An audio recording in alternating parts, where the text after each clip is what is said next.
So I have this 45 on my wall. I've had it for a better part of 10 years, maybe more, since I've been doing my radio shows and online radio station. For those of you that don't know 45 is, it's just a small record. Anyway, I've been playing it for well, I played it when I was a kid, about 10 years old. And it has Rick's handwriting on it. It says #1, which means number one, February 1981 on the 45. And the reason I have it up there is because it was one of the first records that I played on a 45 stereo um, record player uh, when I was 10 years old. And then I had this dream of being a radio host and DJ and stuff like that. And that's what I did when I was 10 years old. Go through phone books and read commercials and act like I'm doing commercials and say, now back to our music or whatever. And it's Rick's handwriting.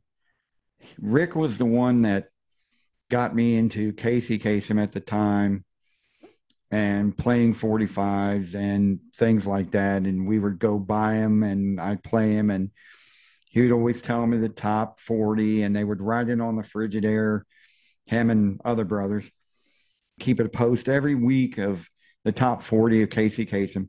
So he got me into that. The info about the bands, the info about the musicians, and all kinds of interesting things. And he's the one that got me into the music and the info and stuff like that. It's a dream of mine that uh, that I've been doing, and because of him, I would have not have done it. And of course, Casey Kasem. My point is, Rick had a way of influencing people uh, that was around him, his friends, his family, his loved ones, everyone he's ever known had a way of influencing people. Rick was a lot of things. He was a humorist. Everyone loved to be around him. He was, I don't remember, I think I remember twice in my life that he was ever angry. One, I looked at his, got caught looking at his love letters when I was 12 years old. And I still don't know how he figured it out because I put him back the way I got him. So to this day, I don't know how he figured it out. Never asked, but, and the second one was when Kenny and Steven, which is my other two brothers, got into a fight, and Rick came out with a broom handle or broomstick and started swatting everybody with a broomstick. I kind of ran out of the room because I was afraid he was going to start hitting me with it. But anyway, I was just sitting on the couch watching. But that's the way Rick was. He was a person that loved to be around. Um, he believed in justice. He hated arguing. He hated bickering. He was a very religious person as long as I've known him. He's always been a godlike person and very religious. And God was with him his entire life. As some of you know, he's endured so many things, the bad neighborhoods he grew up in, the recent shooting through his wall, and the car accident that he almost got hit by a car. He's always endured things, and he's always had God by his side. Um, he is a brother of five brothers and one sister. He was a part of everyone's family, even if even if he was a stranger and they ran into him. Eventually, he would be a part of everyone's family. So it's no surprise the people in Indiana accepted him as much as they've done. The Beals and I appreciate the Beals taking him into their family because uh, you know he was just a wonderful person, and I couldn't think of a better person uh, that I've ever known in my lifetime.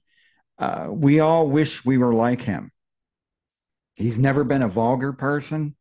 I've never heard him ever say any curse words or anything that was way out there. Even if he was around me singing songs and they had something in the song, he would have that look in his face. As you know, Rick, he was always doing that.